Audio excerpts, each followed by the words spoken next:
Thank you for joining us here in the UK on Talk Wrestling. Big week in store for you, of course. Championship opportunity with Asuka on Sunday. I think a lot of people would say, getting to work with someone like Asuka is exciting, and this match has got all the potential. How do you feel about, after such a long layoff, coming back into a high-profile, storylines, and you've had big matches, and now you've got a big opportunity? Taking the time off to get healthy and fix my knees up really helped prepare me for this, because I've been just working my butt off just to get back in that ring, and I feel the opportunity to face Asuka for the Raw Women's Championship is incredible. I feel that I'm ready to take on that title again. Asuka is one of the best competitors I've ever had to work with. She is such a pleasure to get in the ring with, and every time I get in the ring with her, I learn more about Nia Jax's character and what she's capable of every single time. So I'm really excited about Sunday and for what we're able to do in the ring. I mean, obviously, your return has coincided with Becky's departure in a weird way. Of course, she is now going to go start a family. Do you feel like, and I guess this is an attitude from the women's locker room, full stop, that there's now an opening? I guess there's more chances for people to ascend for the spot that Becky's left behind. Becky, I feel like I think Becky, when she's ready, she'll be back to take her spot back.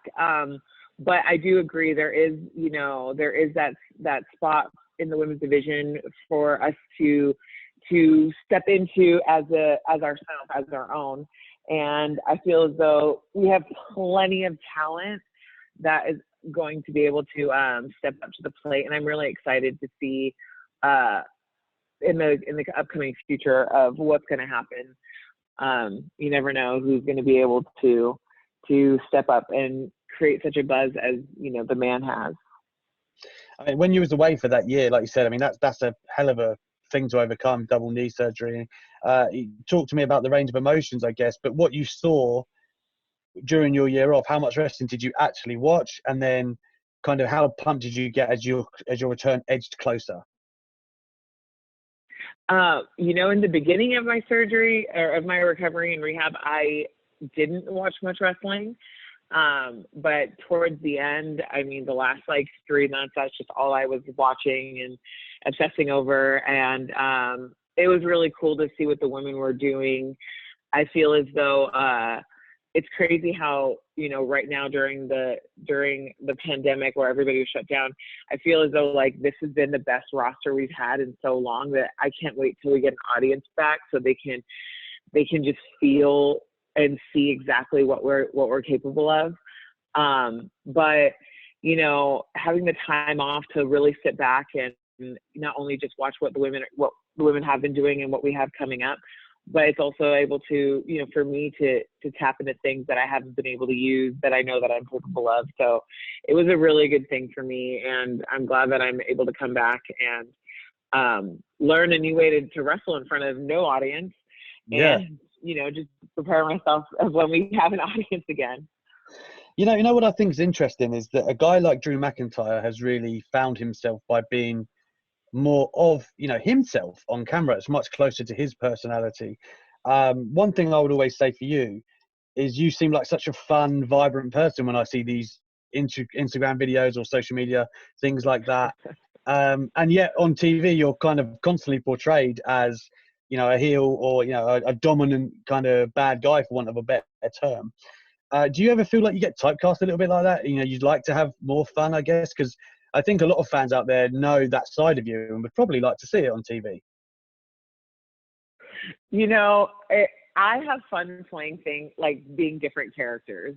I had, personally. So back when I was, I think we paired up with Alexa, and we were able to do a little bit more fun, comical things. And, now I'm this big, brooding, mean character that's, people are scared of. I like changing it up a little bit. It is somewhere, I always had this problem, and especially when I was injured, I was able to work through it. But Nia Jax kind of gets blurred in with the human that I am, that Lena is, if that makes sense. And so I enjoy playing characters that are not like me. I feel as though it's something, you know, I don't mind being the most hated person in the room. I don't mind, you know, people booing me out of the ring and yelling at me, and I don't mind that stuff. I actually enjoy to see what I can do to get the reaction out of people. I leave social media for everybody to see the other side of me, which is, like you said, I'm very outgoing and funny and you know, I love laughing and having a good time. If you ask anybody backstage, they know that I can definitely have a good time. Yeah, for sure. I mean, you just said it yourself there, like, you know, being the hated one in the room, and that's the desired effect you want from a crowd. But I think we've all seen in the wrestling business how that can get a bit toxic on Twitter sometimes, where fans want to, you know, latch on and say, look, and you, of course, will know that as well as anyone. Since you've returned, you know, and fans have had their say, how much does that really bother you, you know, when they critique your work and stuff like that? You know, I feel like every person or character that would be like, oh, whatever they say doesn't really bother me, is kind of lying, because what I am working for the approval of an audience, right? I'm working for whether it be hating or loving, I want their reactions. So when you're on Twitter and you see it constantly, it could definitely get to you a little bit, where you're just like, wow, you know, all I'm seeing is just negativity. But when I step back and I actually get to immerse myself into the WWE universe, like when I get to see the crowd and fans, like, I know that that's just a small percentage on Twitter that's really, you know, having nothing better to do but to hate on somebody. You know, the fans in real life are so welcoming, so giving, so understanding, and I've got nothing but positive, you know, feedback from them, and I'm super grateful for that. Yeah, absolutely. I've just got two more before I need to release you. I know your time is precious. But the one thing I did really enjoy was your Royal Rumble appearance, right, in the Men's Rumble the other year. I thought that was super cool and super well done. You know, especially the way, you know, you kind of sold everything. I thought it was great. Talk to me a little bit about getting the opportunity, being excited. And then I remember you kind of had these teases with Dean Ambrose, now Jon Moxley after. Was that ever going to go anywhere? Because I think there was a lot of buzz around that too. Yeah. So the Royal Rumble was incredible, because I don't know if anybody knows, but I didn't know about that until the show started. Really? So, Jesus. Yeah. So I was preparing for the Women's Royal Rumble, and we were rehearsing in the ring and whatnot. And then somebody said, you know, Johnny Ace needs to talk to you, but then I couldn't find Johnny. And then somebody was like, well, Vince needs to talk to you. And I couldn't find Vince. And so it was like a crazy day. Right. And then I'm thinking like, oh gosh, what did I do? I must be in trouble. Like, okay, so let me just keep going and rehearsing. And then the show's, you know, doors are opening, the show's starting, we're all getting ready. And then finally Johnny Ace finds me, and he was just like, Nia. And I said, what? And he was like, you know, you're in the Men's Rumble, right? I said, what? I was like, no. I was like, you're kidding, right? He was like, no, you're in the Men's Rumble. He's like, Vince likes the idea, and he wants you in it. And so I was just kind of thrown back. I'm like, wait, what? And I was like, I don't even know what's going on. The Women's Rumble was earlier on the night, and he was like, yeah, you're in a spot with Randy, Dolph, Ray, and you're doing something with R-Truth. And he was just like, go worry about the women's match, and then we'll figure out the men's match after you're done. Like, come straight here. And so it was just like, it's crazy. So I had to, you know, remember what I was doing for the women's match. And then after that, come back to like a room with Randy and Rey Mysterio, Dolph Ziggler, and Andrade. And we're all just going over what I'm going to do. It was so incredible.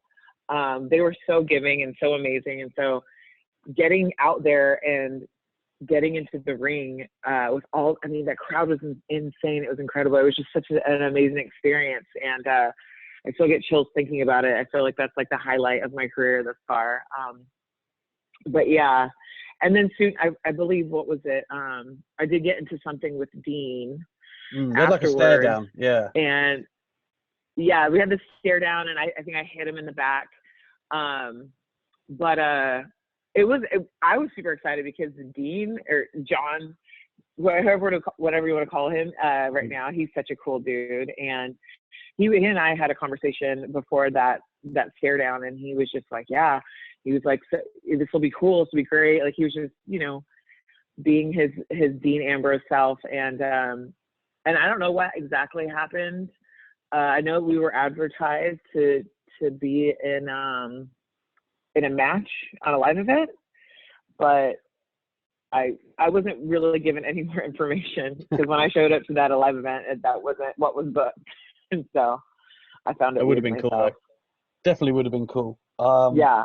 I think the last thing I have to ask you about was the video that kind of caught fire, where you were on a Zoom call with a lot of the other women, and you were discussing about someone who had perhaps taken liberties with Alexa. I don't suppose, a lot of people have assumed it was Ronda Rousey you're talking about. You may or may not want to clear that up right now. Wait, I'm sorry. Can you repeat that? I was on a Zoom call. Oh, so there was a Zoom. I think it was with Paige. You do it. Oh, it might not have been Zoom, but you a lot of the different WWE women, and you were talking about somebody who had maybe taken liberties with Alexa, and you thought, well, it's not taking liberties, but they'd hurt her, and you'd complained to WWE about it. So the clip kind of went on social media, but you didn't actually name who it was, and a lot of people jumped to conclusions that it might have been Ronda Rousey. Is that something you want to confirm or not? And I guess as a sidebar, how has it been when you have worked with Ronda? Because of course you had that Money in the Bank match and a couple of others.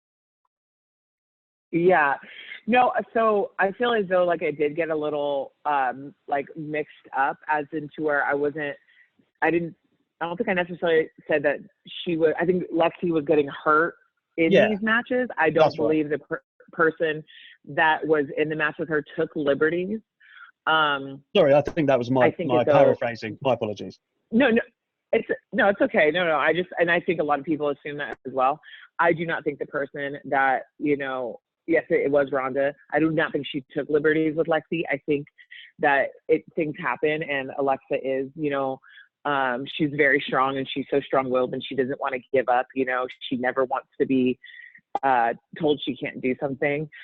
So for me personally, being such a close friend to her, seeing that she was just going to continue to try to fight through this, like I felt the need to stand up for her, because she wasn't going to do it for herself, and she wasn't, in her mind, she thinks she was doing something right, and I just knew that like it wasn't going to help her in the long run. And I we do have a really strong bond. And on the flip side, working with Ronda, I've always enjoyed working with Ronda. She came into the scene, and she really didn't get like the proper, WWE training that, I was able to get at the Performance Center. And so she did have to learn things on the fly, and I feel like her instinct is, MMA and UFC fighting. So her instinct is to go somewhere different than where our instinct is to go in the ring, if that makes sense. Sure. Yeah. So, and me being somebody who is a little bit bigger and a lot stronger than Alexa, not a little bit, a lot bigger than Alexa and stronger than her, I definitely knew that I'd be able to handle things with Ronda a lot easier than, and maybe somebody like Alexa, just because I'm used to, I can deal with somebody who's a little bit stronger better than her. Let's just put it that way. Well, as someone who is a little bit stronger, you've got the chance on Sunday to assert your authority and become champion again. Any closing thoughts on what you think fans should expect from you and Oscar? Because I'm personally very excited about it. I don't want to give too much away. I just know that Oscar and we have such great chemistry, and I get chilled right now thinking about, I love working with Oscar. I love getting in the ring with her and going toe to toe with her. The fans just should be expecting an amazing match and a really great storytelling. Yeah, I can't wait. Nia, thanks again. Thank you for joining Talk Wrestling. I hope we get to do this again soon. You've been great. Absolutely. Thank you so much. I really appreciate it.